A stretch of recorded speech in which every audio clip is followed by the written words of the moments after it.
The last class we have discussed about the concept of what is data structure, the definition of data structure, and then the definition of algorithm with some properties of the algorithms. And finally, we discussed how to analyze, or you can say, which is also called algorithm analysis, how to analyze whether a given algorithm is better than another one or which one is the best.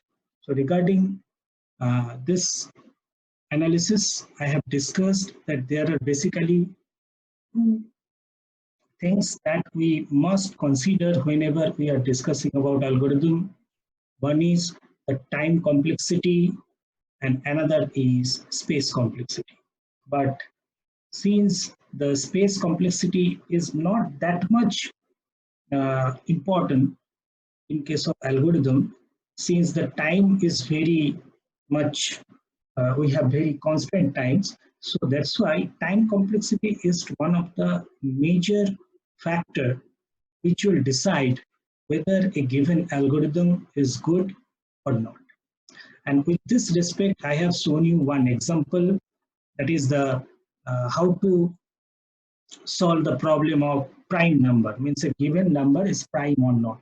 We have seen we can write 4 different algorithms for the same prime number problem. But ultimately, we have seen the last one where the for loop is starting from 2 and going up to square root of n is the best one with respect to time complexity. Remember, this term is very important, that this my algorithm is best with respect to time complexity. I've already told that whenever you develop any new algorithm, in those cases, you have to compare your algorithm with other algorithms. Suppose you have developed a new sorting algorithm, then you have to compare your sorting algorithm with other existing sorting algorithms. And you have to show that my algorithm is better than those with respect to time or with respect to space. If your algorithm is better than the existing sorting algorithms with respect to time, then you can say this one is a good algorithm. Or if your algorithm is better than the existing one with respect to space complexity, then also you can say that your algorithm is better. Okay. So either time complexity or space complexity you have to consider. So you have seen these things so far. Now today we will discuss about that whenever we are writing some algorithm, after writing the algorithm, what steps we have to follow. So this is called life cycle.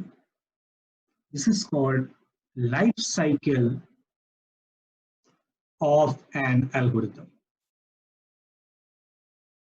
Okay. So what are the what are the different steps I have to follow after writing a particular algorithm? So suppose the first step is, for a particular problem, we have to design the algorithm. This is the first step. Design the algo. Then after designing, so it is in rough, you are designing the algorithm. Then you have to write it. Then write the algorithm. Okay. Then what is the next step? Then the next step is testing. You have to test your algorithm, whether your algorithm is giving the required or expected output or not. See, one of the property of algorithm is you have to give some input and it should have at least one output. So you have to test your algorithm with respect to some test cases. Okay. And finally, the number 4, that is the most important. And with respect to this thing, we can say whether my algorithm is good or not. This is called analyzing analyzing your algorithm.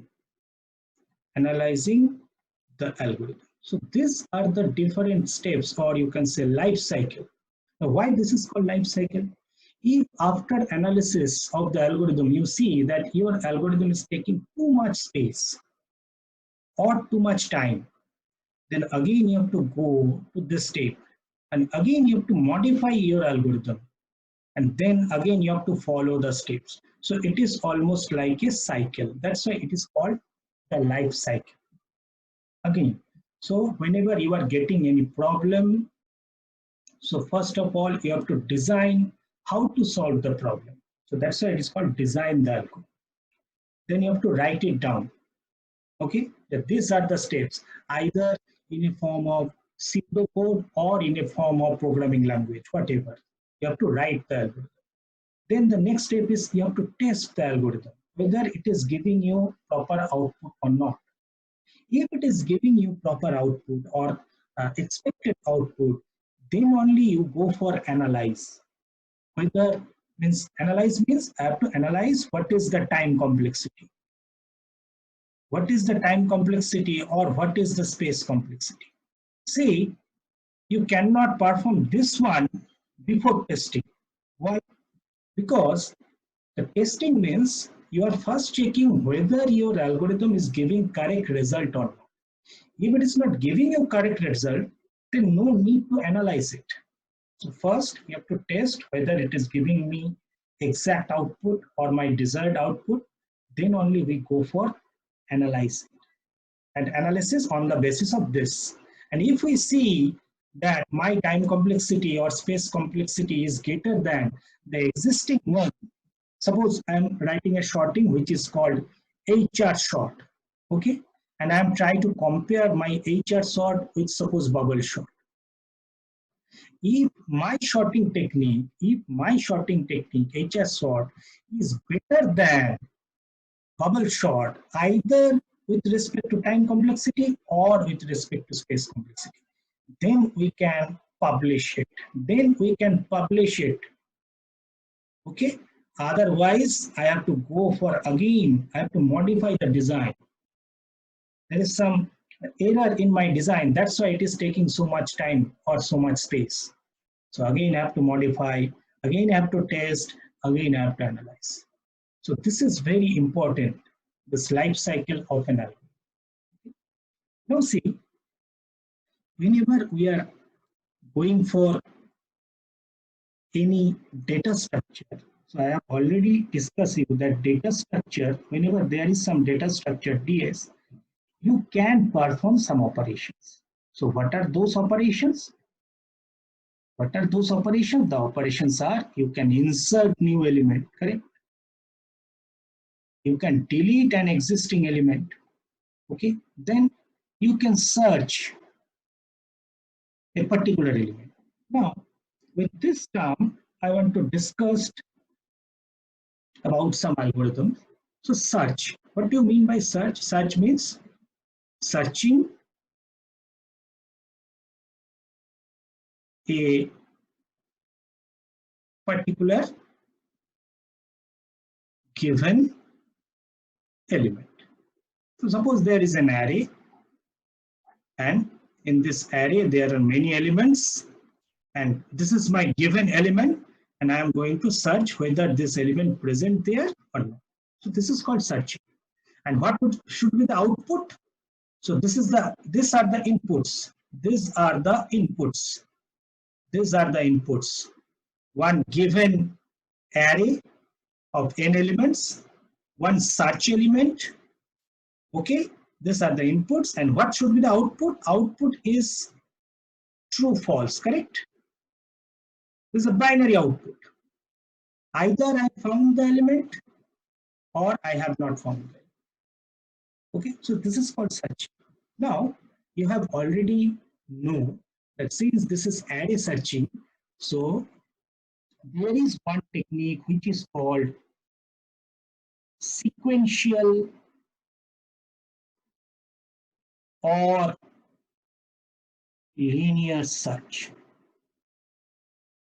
which is the basic searching algorithm. If I told you to search any particular person in a mob of person, then what you will do? You will try to match with every person whether it is matching your desired person or not. And this is called sequential or linear search. So this is my array, given array, where I have to search my element, and this is the search element. So what is my logic in case of sequential or linear search? I have to compare this element with each and every element of the array. If somehow I match with any element, then I will say success, otherwise I will say failure. Okay. Now you can add here another part, that if I found the element, then which position I found it. So just you have to print the location or index value. So these are the index value. So in that case, you have to just print the location or index value where you matched with your search element. So this is very simple. How to compare with each and every element? The logic is you have to run a for loop starting from 0 index value until the end of the array. Then this is the modification. Then inside the for loop, I will write if my search element x is equal to a of I, then I will, you can make a break statement. Means since I have matched with my search element, so I'll come out from the loop. And after coming out from the loop, I will write it like this. If I not equal to n, printf found, else printf not found. The logic is very simple. No? You can do it using a flag variable also by initializing the flag variable with some one value, and if there is a match, then you will modify the flag variable, or you can do it only using I also. So you can say my algorithm is better if I don't use the flag variable. If I don't use this one flag variable, then I can say my algorithm is taking less space complexity with respect to using flag variable. Why? Because I am not using this variable. Now, how I am doing this? This one, see, if the element is not found in this array, then when this for loop will be break, if there is no match, the for loop will be break if I becomes equal to n. See, so I am checking whether I is less than n. So if I less than n, I will move into the for loop. If my data is not found in this array, then when this loop will end at the value when I becomes equals to n, because my condition is I must be less than n. So whenever I becomes n, I will come out from them. So that's why I am checking whether I is equal to n or not. If I is not equal to n, it means I have stopped the loop before it satisfying this one using the break statement. Using the break statement, I am stopping the loop when there is a match. So it means when there is a match, I must be, you can write it like this also. If I less than n or not equal to n, I will write I have found the element. If I equal to n, it is not found. Logic clear? So by writing I and n, I am minimizing the space complexity without using flag variable. So this is simple linear search. Now, if I say what is the time complexity? So I have not discussed about the representation, how to represent the time complexity. I have not discussed. So what I will do, I will try to measure what is the total time required. So if suppose this is total time required. Okay, so what is the time requirement? See, this statement will be executed only once. So I'm writing 1 into C. What is C? C is the time required to execute one statement. I have told it in the previous class. So one statement means one semicolon. So this will be executed only once. Then it will come here. Then it will go into this part. Then this part. So how many statements? 1, 2, then 3. So this will repeat. This will repeat how many times? This will repeat almost n times. Okay. So I'm writing plus 3 into n. Okay, logic clear? So this is the total time required to execute this function, this for loop. Now, if I write a for loop like this, suppose I am performing a bubble shot. What is the loop condition of bubble shot? If you remember the loop condition of bubble shot, I equal to 0, I less than n minus 1, I plus plus, then for j equal to 0, j less than n minus 1 minus I, j plus plus, then if a of j is greater than a of j plus 1, they must be interchanged. So I'm using a swap function, interchange. And which elements will be swapped?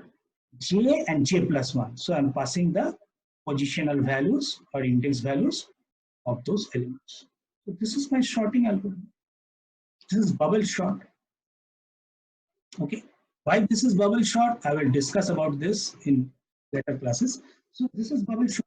Now, if I try to measure what is the time complexity or what is the total time required to perform this one.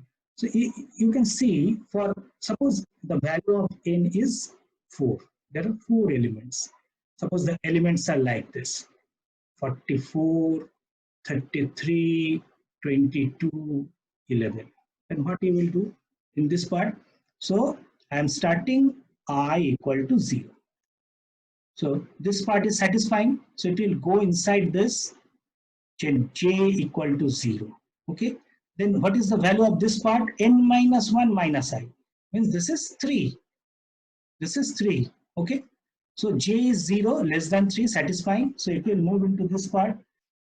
So a of 0 is compared with a of 1. Correct? J is 0. So a of 0 compared with a of 1. So this is 0, this is 1, 2, 3. So these two are compared. Now, if a of j greater than this, I will interchange these two. So I will interchange these two. What will happen after interchange? 33, 44, 22, 11. And then what will happen? J plus plus. So now j becomes 1. Again, j is less than 3. It will come into this loop. Correct? So again, it will compare. And what are the elements? So now j is 1.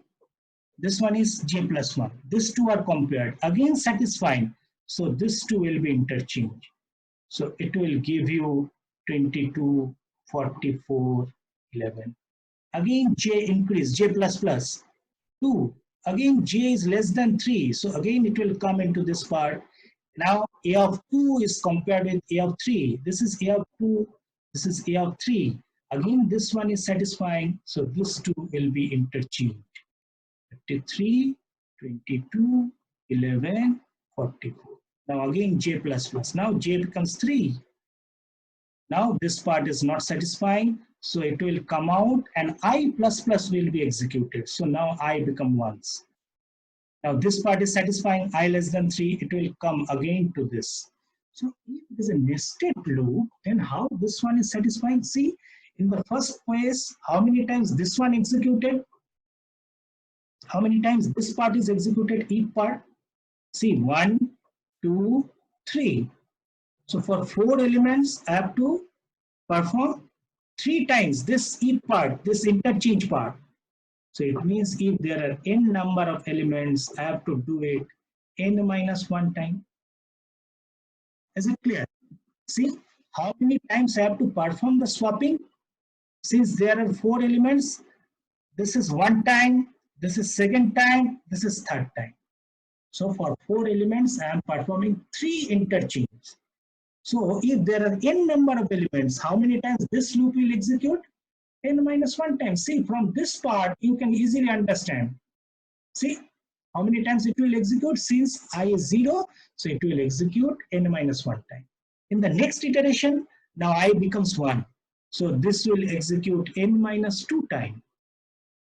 In the next iteration, since I become 2, so it becomes n minus 3 times. So in this way, it will go up to 1.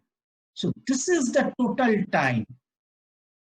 This is the total time required. This is the total time required. Okay.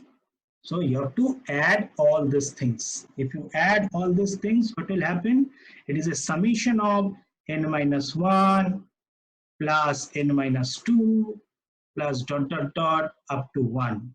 So it is summation of n natural numbers up to n. So it becomes n into n minus 1 by 2. Okay, so it becomes like a equation like this. Okay, so this is a polynomial equation. So remember, this time complexity will be called as polynomial time complexity. This time complexity will be called as polynomial time complexity. Now, what about this one, the previous linear search? Since there is only one loop, one for loop is performing, and see the time complexity it is giving in a, so this is one equation of a line. This is one equation of a line. So it is called linear time complexity. So now you can understand that there are different terms coming to represent your time complexity. Linear, then polynomial. Okay, now which one is having higher value? So obviously x square having greater than x, means not x square, better write it, n square is greater than n. So polynomial means it will take more time than the linear one. Okay, logic clear? Now I'm going to another interesting searching algorithm which you have already performed, I hope so. That is called binary search. Okay. First, I will discuss what is the logic of binary searching. See, all these things I am performing on array. So, our first day in lab session, I have given one problem that you have to delete all the duplicate elements. So, when you are deleting all the duplicate elements, it means you are deleting elements from the array. So, you have already performed that. I hope so. But I will discuss about those things also, insertion, deletion. But the searching is very interesting, so that's why I'm discussing about searching. So first I have seen the linear search. See why it is called linear search or sequential search, why this term is coming. Why this is linear search? Because the time complexity is linear. Only one for loop. So you can understand if there is a nested loops, so obviously it becomes polynomial. Correct? If it is a single for loop, and if it depends on n, then it is linear. Now see, in this bubble shot, the algorithm depends on n square, polynomial equation. So it is polynomial time complexity. Okay. Similarly, this is called linear search because its time complexity is linear. Or why it is sequential search? Because this is the normal searching technique. We are comparing sequentially one after one elements. We are not randomly checking with other elements. We are comparing our search element with each and every element present in the array. Sequentially we are comparing. See, we are comparing sequentially. First with this, then with, that's why it is called sequential or linear search. Now I will discuss about binary search. Now, binary search, in the binary search concept, the first thing is it must be shorted. Now remember this thing. I hope you know this, but still it is my duty to tell you. So it must be shorted. So you can understand that in normal situation, data may not be shorted. So in normal situation, we must have to go for sequential or linear search. But if somehow data is shorted, then see what happened. So if data is not shorted, if data not shorted, and I ask you, please perform binary search, then is it possible? No, it is not possible. Then what you have to do? You have to first short the array, short the data, then you will go for binary search. Okay. Now see, if data is not shorted and you have to make it short, then it means you have already performed some operation which is having higher time complexity. Am I clear? See, n square, sorting time complexity. So if the array is not shorted and I have to perform binary search, and some people are means forcing me, you have to apply binary search, then what I have to do? First I have to short it. So whenever I am performing the sorting, it means I am taking higher time, polynomial time complexity. So remember, if the array is not sorted, then your binary search never give you better time complexity. But if the array is sorted, means how array is sorted? You are taking elements in a sorted order. Then you can easily perform binary search. There is one sorting technique which is in which sorting algorithm we can take input only in a sorted order. Means at the time of taking the input, the array will be sorted. I will discuss about that later. So first condition or criteria for binary search is it must be sorted. Now suppose your array is sorted, then what you will do in case of binary search? The logic is if your array is sorted, suppose I have considered an array of like this where the elements are 11, 22, 33, 44, 55, 66, 77, 80. And I want to search a particular element, suppose 22. So this is my X I want to search. Okay. Sorry, let write it 77. So this is my search element. I want to search 77. Now suppose I am performing linear search. Then what I will do? I will compare with this, then this, then this, then this, then this, and this way. So how many comparison I require to get the value 77? I need 7 comparison. Correct? In case of sequential search. But what happened in case of binary search? First, we will compare with the middle element. Suppose this is the middle element. I'm considering this is the middle element of my array. So after comparing with this element, if my search element is greater than, then I can easily reject this part. Sorry. I can easily reject this part. Why? Since the middle element is 55 and since it is sorted, it means my search element greater than 55 obviously must be in this part, not in this part. So in this way, I am avoiding the comparison of each and every element. Remember, if you see in the previous case, linear or sequential search, we are comparing with each and every element. But in case of binary search, we are rejecting one part. I will never compare with 11, 22, 33, 44 with my search element because my middle element is smaller than this. Then obviously, since it is in ascending order, so obviously my search element will be in this part. So it means it is avoiding some elements. So obviously it will take less time. Okay.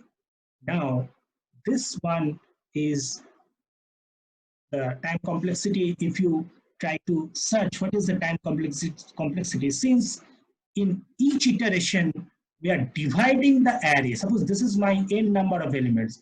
I am dividing the array into two parts. What is the value of mean? Means I am dividing the array into two parts. So one side n by 2, another side n by 2. So I will avoid one n by 2. Suppose my search element is in this part, I will move into this part, or my search element is in this part, I will move into this part. So I'm avoiding one.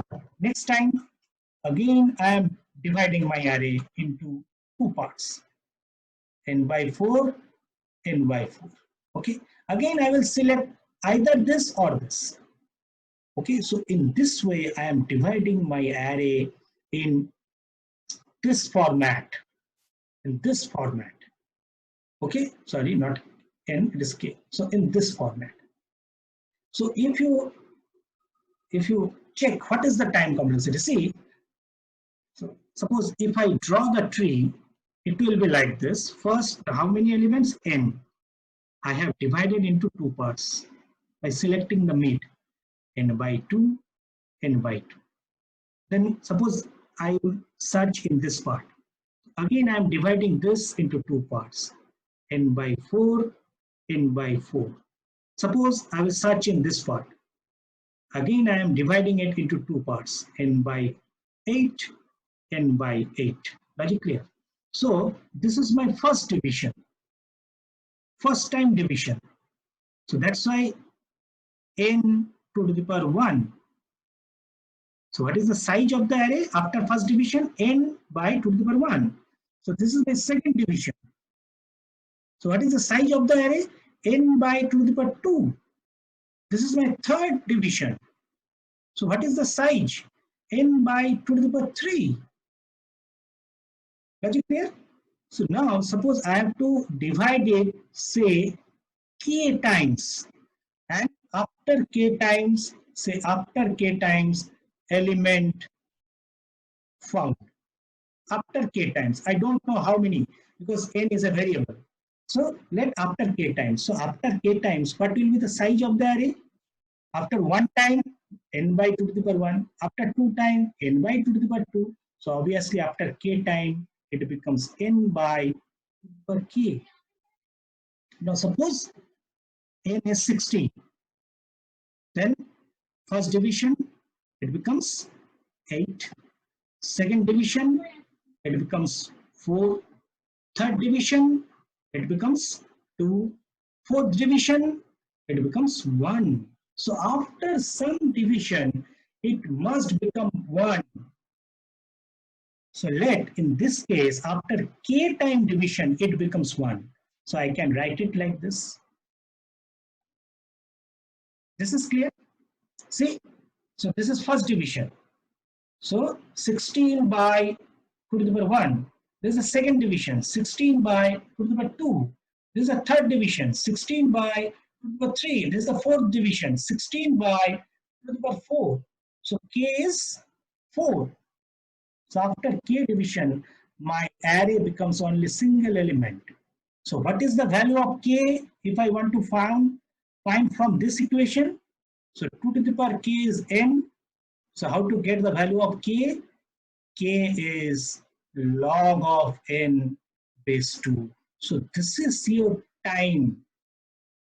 This, since you have compared k times, your loop is running k times. It means your time complexity is log n, and this is called logarithmic time complexity. So what we have said, in normal linear search, it is giving us a line equation. That's why it is linear time complexity. In bubble sort, we are getting a equation of a circle or polynomial. So that's why it is polynomial time complexity. Here we are getting logarithmic time complexity. And remember, log n is less than n, and n is less than n square. So obviously, this one having lower time complexity. Okay. So in case of binary search, the time complexity becomes logarithmic, okay, which is less than linear. So that's why binary search is better than linear search, but the condition is the array must be sorted. Array must be sorted. If it is not sorted, then this binary search will be no use. If it is satisfying this condition sorted, then binary search is better than linear search. Okay.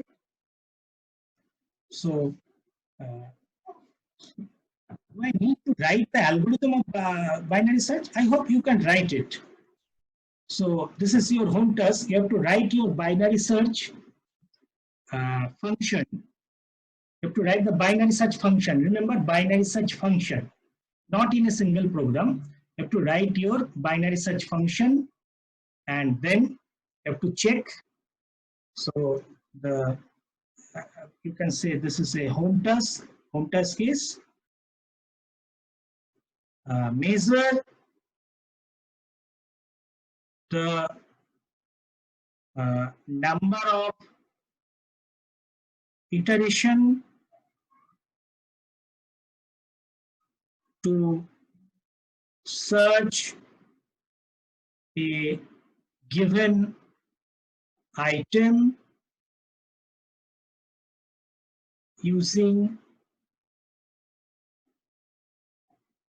binary search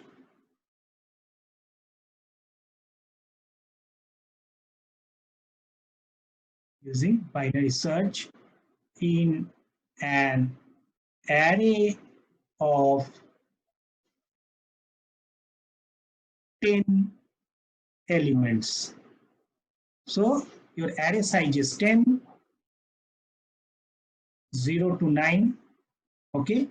Now, obviously, this is sorted, take in sorted order, and then search 3 things. Suppose the array elements are like this. Okay, I'm giving the array elements. Then you have to find. So it is like this: 11, then 22, 33, 44, 55. In this way, this is 111. Okay, so up to this is your 10 elements array. Okay, in this array, first check how much time it requires to search x equal to 11. Then check how much time it required to search this one. And then check how much time it requires to search 55. Okay. Now, how much time? Time means here, time means number of iteration. Means how many comparison. You can say how many comparison you have to perform. Comparison means you have to check now whether x is equal to a of I or not. So you have to check how many comparison you have to perform to search this one,